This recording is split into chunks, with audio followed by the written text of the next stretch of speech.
foe. The truth of the matter is that, with respect to Mr. Romney's assertion that Russia is our number one geopolitical foe, the truth of the matter is that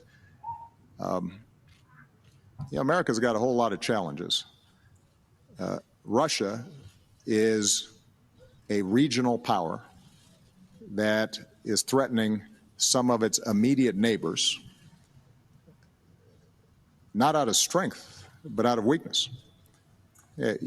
Ukraine has been a country in which Russia had enormous influence for decades, since the breakup of the Soviet Union. The fact that Russia felt compelled to go in militarily and lay bare these violations of international law indicates less influence, not more.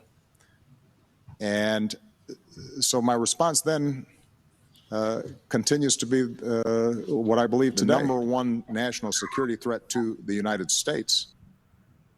Really? That was a remarkably tedious Barack Obama, adamantly saying Russia's not the number one national security threat to America.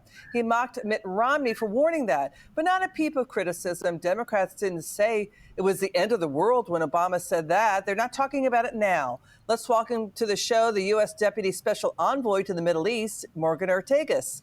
Morgan, it's great to have you on again. So they're not talking about Obama here. Why? Russia took Crimea under Obama's watch.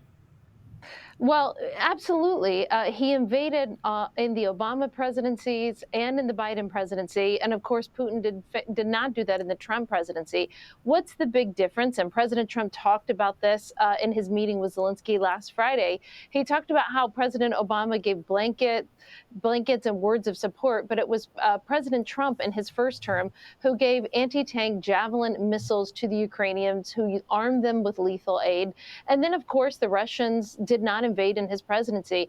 Fast forward, we have the war. And remember, there were several big missteps that President Biden made leading to that war. He said, well, maybe Russia could do a small incursion, sort of giving them the green light. He also took all of the sanctions off the Nord Stream 2 pipeline.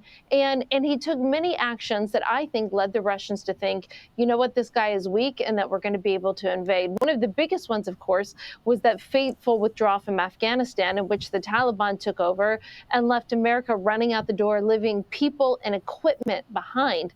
That weakness sent a signal to every dictator that they would be able to get away with, any plans that they wanted to do, whether it was Russia and Ukraine or whether it was Hamas going after Israel, American people. And I think that's a crucial difference, is we don't lead with what's best for the Europeans.